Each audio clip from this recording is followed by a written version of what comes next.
내일 뭐 해? 할 일 없지? 내일 정환이네 식당 가서 일 좀 해라. 또? 왜 자꾸 나를 불러? 그냥 사람 하나 더 뽑으라고 해요. 나도 할 일 있는 사람인데 주말마다 와서 식당 일 도우라고 하네. 걔네 요즘 장사 안 된다고 힘들다는데 사람 새로 뽑을 돈이 어디 있어? 그럼 나는? 나는 공짜 인력이라서 맨날 불러다 일 시키는 거야? 일 끝나면 삼겹살이라도 좀 챙겨달라고 할 테니까 저녁에 와서 그거 구워 먹으면 될 거 아니야? 아, 싫어. 주말마다 맨날 이게 뭐 하는 짓이야? 지난달에는 당신 여동생 집들이 가서 일해주고 가끔은 내가 이 집안에 하인으로 들어왔나 싶다니까. 그럼 너가 내 동생 챙겨야지 누가 챙겨주냐? 자꾸 싫다 안 된다는 소리만 하지 말고 좀 웃으면서 해. 시부모 없는 집안이라서 시집살이 없을 거라 하더니만 시어머니보다 무서운 시동생들이 둘이나 있네. 그래, 부모 없이 커서 내가 동생한테 아버지 노릇하면서 살았잖아. 나랑 결혼했으면 당신이 어머니 노릇하면서 살아야지. 어차피 해야 하는 거 그냥 좀 웃으면서 해. 아니, 내가 집에서 살림하는 사람도 아니고 평일엔 회사 다니고 주말에는 당신 동생들 뒤치다꺼리 하면서 살아야 하냐고. 남들도 다 그러고 살아. 너만 특별하게 사는 줄 아냐? 나는 동생들 공부시키고 뒷바라지 하느라 대학 문턱도 못 밟아봤어. 너는 부모 다 있는 좋은 집에서 태어나서 편하게 살았으면서 이제 와서 내가 하던 거 반만 하라는 건데 뭐가 그렇게 힘들다고 난리야? 당신이야 당신 동생이니까 그렇지. 나는 내 동생도 아니잖아. 처음에는 가족들끼리 좋은 게 좋은 거라는 생각으로 당신 동생들 도와주고 그랬었는데 이젠 다들 내가 공짜로 일해주는 걸 당연하게 생각하는 것 같아. 그럼 식구들 일 도와주는데 돈이라도 달라는 거야? 그렇게 돈 좋아하면 내가 일당 줄게. 내가 줄 테니까 가서 주말 내내 일하고 와. 지금 돈이 문제야? 왜 자꾸 나를 못 잡아먹어서 안달인데? 그리고 당신이 나한테 일당 줘봤자 어차피 우리 돈이잖아. 동생들한테 돈 달라는 말은 죽어도 못하는 거야? 그럼 장남이 되어가지고 동생들 도와주지는 못할 망정 돈 달라는 소리를 어떻게 하냐? 너는 진짜 외동으로 자라서 그런지 어쩜 그렇게 이기적이냐? 나보고 이기적이라고? 당신이 무슨 염치로 나한테 그런 말을 해? 내가 지금까지 희생한 세월이 얼만데? 그러니까 이번에도 그냥 좀 해라. 동생네 일손이 부족하다잖냐? 이럴 때 도와주면 나중에 우리가 힘들면 도움받을 수도 있는 거지. 언제? 어느 세월에? 여태껏 한 번도 당신 동생들이 우리 집에 사과 한 쪽 사오는 꼴을 못 봤어. 어떻게든 뭐 하나라도 더 가져갈 궁리만 하고 있지. 애들 다 먹고 살기 힘들잖아. 나중에 애들도 형편 좋아지면 알아서 우리 집에 챙겨줄 거야. 우린 자식도 없으니까 내 동생들이나 조카들이 우리 노후 책임져 주겠지. 당신 동생들이 퍽이나 그러겠다. 몰라. 나는 주말에 안 갈 거니까 당신 동생 가게는 알아서 하라고 그래. 남편과 결혼한 지 4년이 지난 30대 중반의 여자입니다. 저희 남편은 부모 없이 중학교 때부터 동생들 뒷바라지하는 소년 가장으로 살았어요. 실업계 고등학교를 졸업도 하기 전에 취업을 먼저 하고 2명의 동생들 뒷바라지를 하는 집안의 가장이었죠. 일만 하고 사느라 30대 후반의 나이까지 결혼도 못하고 오히려 시동생들은 대학 졸업에 결혼식 비용까지 전부 저희 남편이 다 대주었어요. 예전에는 남편의 그런 모습을 나쁘게 생각하지 않았습니다. 오히려 책임감 있는 모습이 너무 좋았고 요즘 남자들답지 않게 열심히 사는 것 같아 호감이 생겼었죠. 거래처 직원으로 알게 되어 회사 사람들이랑 같이 밥도 몇 번 먹었고 어쩌다 보니 회식도 함께 하게 되면서 친하게 되어 2년 연애 끝에 결혼에 골인했어요. 남편이 자기 동생들 결혼할 때 신혼집까지는 아니더라도 최소 혼수 비용에 신혼여행 경비 정도는 대줬다고 들었는데 정작 저희 결혼할 때는 먼저 시집 장가간 동생들이 아무것도 해준 것이 없었어요. 오히려 자기들 먹고 살기 힘들다며 축의금도 없이 자식들 다 데려와서 밥만 잔뜩 먹고 가버렸습니다. 조금 황당했지만 거기까진 이해할 수 있었어요. 그렇게 남편이 동생들을 도왔지만 뭐가 잘 안 풀렸는지 3형제 중에 저희 집 형편이 가장 나은 편입니다. 막내 여동생도 아이 둘 키우며 생활비에 허덕이며 살고 둘째 동생은 자영업을 하고 있는데 적자에 시달리면서 직원 월급 줄 돈도 없는 것 같더라고요. 형편 안 좋은 건 알겠지만 동생들 힘든 일 생길 때마다 남편은 동생들 일이라면 뭐든지 물심양면으로 도와주려 하는 겁니다. 처음엔 하도 돈을 빌려줘서 속 터질 뻔했는데 이제는 아예 저보고 동생들 집에 가서 공짜로 일해주고 몸으로 때우라는 소리까지 하더군요. 어디야? 너 정환이네 식당 가려고 나간 거 아니야? 무슨 소리야. 나 친구들 만나러 왔는데. 나 안 간다고 분명히 말했잖아. 진짜 안 가면 어떡해? 걔네 오늘 점심도 바쁘고 저녁에 단체 예약까지 있는데 지금이라도 빨리 가. 가게 바쁘다고 내가 이야기했는데 너 진짜 왜 그러냐? 안 간다고. 그렇게 당신 동생 안쓰럽고 도와주고 싶으면 본인이 직접 가. 직접 가서 설거지도 해주고 접시도 날라주면 될 거 아니야? 이제 더 이상 동생들 뒤치다꺼리 나한테 시키지 마. 너 왜 이렇게 심성이 꼬였니? 외동인 거 티내? 식구들끼리 서로 힘들 때 돕고 사는 거 아니야? 응, 아니야. 자기 앞가림이나 똑바로 하면서 사는 것도 힘든 세상이야. 당신 동생들 능력 없어서 먹고 살기 힘든 걸 왜 그걸 우리가 다 책임져줘야 해? 당신도 이제 정신 차려? 동생들은 절대 우리 인생 책임 안 져준다니까? 정신은 너가 차려야지. 나는 절대 그렇게 못 살아. 지금 당장 정환이네 식당으로 안 갈 거면 오늘 집에 들어오지도 마. 집에 들어오지 말라고? 집에 들어오지 말라고 하면 누가 무서워할 줄 알아? 진짜 웃기는 인간이네. 내가 너희 집안 식구들 허드렛 일 안 하면 집에 들어갈 자격도 없는 인간이야? 넌 우리 가족 아니라는 소리잖아. 그럼 집에 올 필요도 없지. 알겠어. 더럽고 치사해서 안 가. 근데 그 집을 당신이 혼자 샀어? 내 돈도 절반 들어가 있는 거 아니야? 근데 왜 내가 집을 나가야 돼? 그럼 지금 너가 잘했다는 거야? 잘하고 못하고를 떠나서 그 집이 당신 집이냐고? 아, 됐어. 더러워서 오늘부터 안 들어갈 테니까. 집을 팔던 대출을 받던 내 돈 2억 다시 내놔. 그 돈만 받으면 그 집에 오라고 해도 안 가. 너 진짜 1억이야? 나랑 끝까지 한번 해보겠다고? 못할 게 뭐가 있어? 당신은 앞으로도 평생 동생들이나 챙기면서 살아. 나한테 애 낳지 말자 한 것도 그 돈으로 동생 챙기려는 속셈인가 보네. 진짜 이런 일로 이혼하는 게 말이나 되는 소리야? 일단 집에 들어와서 이야기해. 내가 오늘은 식당 못 나간다고 이야기해 놓을 테니까. 집에 들어와서 이야기하자. 아, 됐어. 나 그냥 엄마 집에서 지낼 거야. 빨리 돈이나 만들어. 돈 받고 그냥 다 끝낼 테니까 잔말 말고 입금이나 해. 너 진짜 1억이야?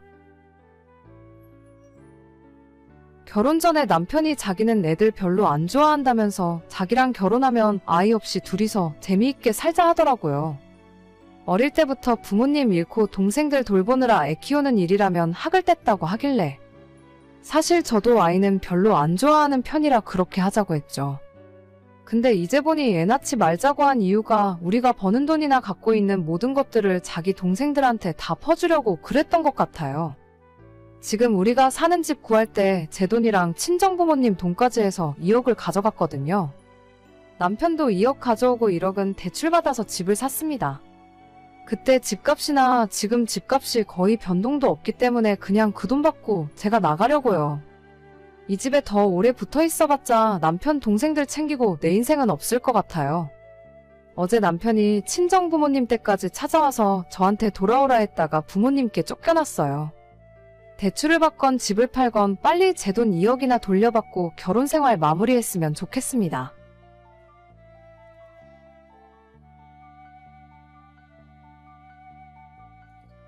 이영재 씨 와이프 되시는 분이시죠? 네, 맞는데 누구시죠? 이영재 씨 아이를 갖게 된 사람이에요. 네? 그게 무슨 말이죠? 그쪽이랑 이혼하고 저랑 살겠다고 하네요. 어차피 아이도 없으신데 빠르게 도장 찍어주세요. 알겠어요. 일단 갈 때는 가더라도 받을 건 다 받고 가야겠네요. 위자료나 톡톡히 준비해놔. 벌써 1년 전 일이네요. 저는 작년에 2년 동안의 결혼 생활을 끝내고 남편과 긴 소송 끝에 이혼하게 되었습니다.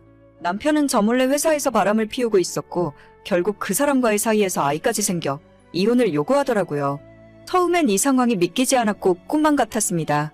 여자로서 수치심도 들고 내가 뭘 잘못해서 쫓겨나야 하는지 하염없이 눈물만 흘렀어요. 끝까지 저한테 사과 한마디 없는 남편은 상간녀가 저한테 연락해오던 그날 이후부터 더 이상 집에 들어오지 않았고 아마도 상간녀와 함께 살림을 차리고 사는 것 같았습니다. 시댁은 애초에 자기 아들 말이라면 껌뻑 죽는 분들인데다 아이 문제 때문에 한참 마찰을 겪던 시기였기 때문에 상간녀가 아이까지 생긴 이상 저는 완전 찬밥 신세였죠. 처음에는 창피해서 친정의 말도 제대로 못했는데 일주일 가까이 지나서 어렵사리 친정엄마에게 이야기를 꺼냈더니 너 지금 거기서 뭐하고 있냐고 당장 정리하고 들어오라고 하셔서 바로 이혼 절차를 진행하게 되었습니다. 대놓고 저를 기만하고 바람을 핀 것도 모자라 상간녀와 애까지 생긴 이 마당에 제가 곱게 도장 찍고 나가줄 이유는 전혀 없었고 남편과 겨우 2년 살았지만 재산분할과 양쪽 바람 피운 두 놈들에게 위자료까지 톡톡히 청구했어요. 야, 너 끝까지 이럴 거야? 옛날 같았으면 애 안 낳는다고 했을 때 진작 소방 맞고 집에서 쫓겨났어. 마지막까지 추잡하게 굴지 말고 빨리 도장 찍고 사라져. 제가 왜요, 어머니? 제가 언제 애 안 낳겠다고 한 적 있어요? 지금은 상황이 여유가 없으니까 딱 2년만 더 있다가 갖겠다고 말씀드렸잖아요. 그게 어디 네 마음대로 되는 일이니? 2년 후면 너도 나이가 34인데 그때 가서 애를 낳을 수 있을지 없을지 네가 어떻게 장담해? 됐으니까 어디 너 하고 싶은 대로 해봐. 네가 달라는 그 돈 받을 수 있나 어디 두고 보자. 하지만 시모의 바램과는 달리 법은 당연히 제 편이었고 저와 저희 쪽 변호사가 요구했던 금액대로 다 보상을 받고 나올 수 있었어요. 남편의 상간녀는 27살에 사회생활 시작한 지 얼마 안 된 상황이었기 때문에 제가 달라고 했던 위자료 3천만 원을 준비하기 힘들었을 거예요. 나중에 듣기로는 전부 시댁에서 내줬다고 하던데 그만큼 손주가 급하긴 급한 모양이었나 봅니다. 이혼한 마당이지만 전 남편 이야기를 하자면 아는 지인의 소개로 만났고 180이 훌쩍 넘는 훤칠한 키에 30대 중반이라곤 보이지 않을 정도로 깔끔한 동안의 얼굴이에요. 성격도 조용하고 술, 담배도 즐기지 않아서 남편으론 딱이다 생각해서 결혼까지 하게 됐었죠.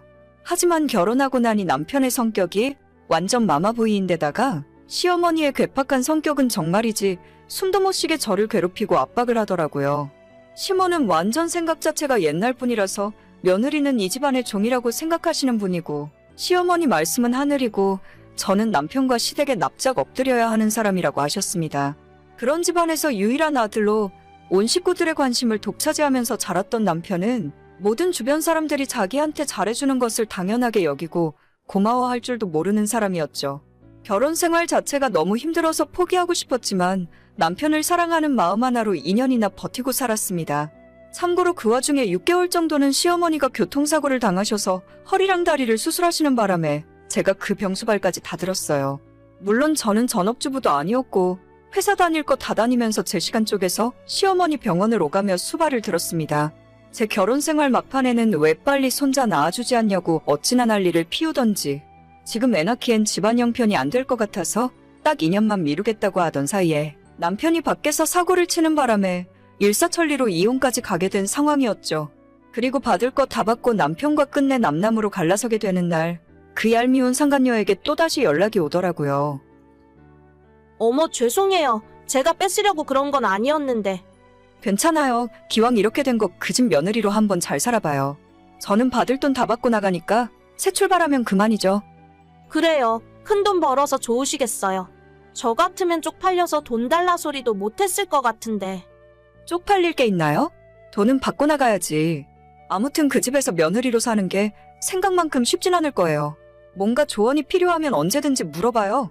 선배로서 이야기해줄 수 있는 건 해줄 테니까. 제 앞길은 제가 알아서 해요. 쫓겨나는 주제에 무슨 말이 그렇게 많아요. 그 못된 것이 끝까지 제 속을 긁으려고 하더라고요. 하지만 이미 이렇게 된 마당에 차라리 잘 됐다 싶었습니다. 처음에는 슬프고 힘들었지만 이젠 제 인생의 두 번째 기회라고 생각하고 당당하게 잘 지내는 모습을 보여주는 것이 복수하는 길이란 생각으로 더 잘 먹고 열심히 일하면서 잘 살고 있었죠. 물론 마음의 상처는 다 아물지 않아서 얼마 전까지도 전 남편 생각만 하면 화가 치밀어 오르고 시모만 생각하면 자다가도 치가 떨릴 지경이었습니다. 그 와중에 전 남편과 아이 낳고 행복하게 가정을 꾸리고 살고 있을 상간녀를 떠올리면 진짜 너무 분하고 억울해서 미치고 팔짝 뛸 지경이었죠. 시간이 지날수록 점점 더 잊혀지고 제 현실에 집중하게 되면서 나아졌지만 그래도 마음 한구석에는 내가 문제였을까 하는 생각이 들면서 우울해지곤 했어요. 하지만 얼마 전에 뜻밖의 연락을 받고 그 뒤로부터는 두 다리를 쭉 뻗고 편하게 자고 있습니다. 저는 이혼하고 난 뒤로는 친정에서 부모님들과 함께 지내는데 그날도 일찍 퇴근해서 부모님과 저녁 먹고 집 앞 공원에서 산책을 하고 돌아왔어요. 저녁 10시쯤 되어서 씻고 제 방 침대에 누워서 잘 준비를 하고 있는데 거의 1년 만에 반가운 이름이 제게 카톡을 보내더라고요. 언니, 잠깐 저랑 이야기 좀 할 수 있어요? 무슨 일이에요? 우리가 이렇게 카톡 주고받을 사이는 아닌 것 같은데. 이런 사람이랑 살면서 어떻게 2년 동안 버티고 살았어요? 나 진짜 미치겠어요. 어떡하면 좋아? 왜요? 무슨 일이라도 있어요? 아니, 애 낳고 난 뒤로 매일같이 시어머니가 우리 집에 있잖아요. 아침부터 저녁까지 하나하나 잔소리하고 힘들어 죽겠는데 그 와중에 새벽에 일어나서 남편 아침밥 해주라고 시댁에 뭔 일이 있을 때마다 불러서 일 시키는데 나 진짜 이러다 미치겠어요. 내가 그때 경고했잖아요. 그 집안 며느리 생활 쉽지 않을 거라고. 진짜 이 정도일 줄은 저도 몰랐죠. 남편은 자기 엄마 말이라면 무조건 맞는 말이라 하고 저는 이 집안에서 숨도 제대로 못 쉬고 살아요. 애가 아직 돌도 안 지났는데 이혼할 수도 없고 진짜 어쩌면 좋아요. 그쪽이 선택한 길이니까 한번 잘해봐요. 혹시 알아요? 살다 보면 적응해서 즐기면서 살게 될지. 언니가 그냥 이 집에 다시 들어와서 살면 안 돼요. 나 진짜 미치겠어. 어쩌면 좋아. 전 남편도 아니라 상간녀에게 다시 연락을 받을 줄은 꿈에도 몰랐습니다. 연락 끊고 난 뒤에 침대에 가만 누워서 생각을 해봤는데 기분이 나쁘다기보다는 너무 웃기고 통쾌한 기분이 계속 들더라고요. 지옥 불구덩이에 자기 발로 걸어 들어오는 줄도 모르고 끝까지 기고만장해서 저를 놀리던 그 모습과 1년 후에 지금의 모습이 비교되면서 더 즐거웠습니다. 저는 그 집안에서 더 더럽고 험한 꼴까지 다 보고 이혼했어요. 2년 동안 시집살이 당할 만큼 당하고 심호수발 남편 수발 다 들면서도 제 몫의 일을 해야 했기 때문에 사회생활하며 돈까지 벌어와야 했었죠. 하지만 지금 그 상간녀는 결혼하고 난 뒤로는 애 낳고 집에서 살림하고 있다 하거든요. 그러면 아직 매운맛을 제대로 보기도 전이라 생각합니다. 저야 애라도 없었으니 빨리 탈출이라도 할 수 있었지. 걔는 갓난아이를 두고서 지가 어떻게 할 수 있겠어요? 가만히 생각해보니 이제는 상간녀에 대한 원망보다는 불쌍하고 측은한 마음이 더 들면서 자기가 뿌린 대로 거둔다는 말이 딱 생각나더라고요. 그쪽 시어머니 성격에 절대 가만 안 놔두고 아침부터 저녁까지 들들 볶을 텐데 애를 봐서라도 마냥 참고 살아야지. 이제 와서 다른 방법이 있는 것도 아니잖아요. 남편은 제가 살아봐서 아는데 절대 시어머니 사이에서 아내 편을 들어줄 놈이 아닙니다. 오히려 자기 엄마 말이 맞다면서 더 염장을 지르는 타입이죠. 오죽했으면 이혼한 전 와이프한테 카톡까지 보냈을까 싶은 마음이지만 안타깝게도 제가 도와줄 수 있는 건 전혀 없는 것 같네요.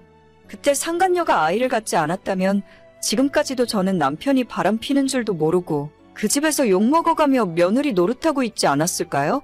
평생 비슷비슷한 놈들끼리 얼굴 붉히면서 지지고 볶고 행복하게 살았으면 좋겠어요.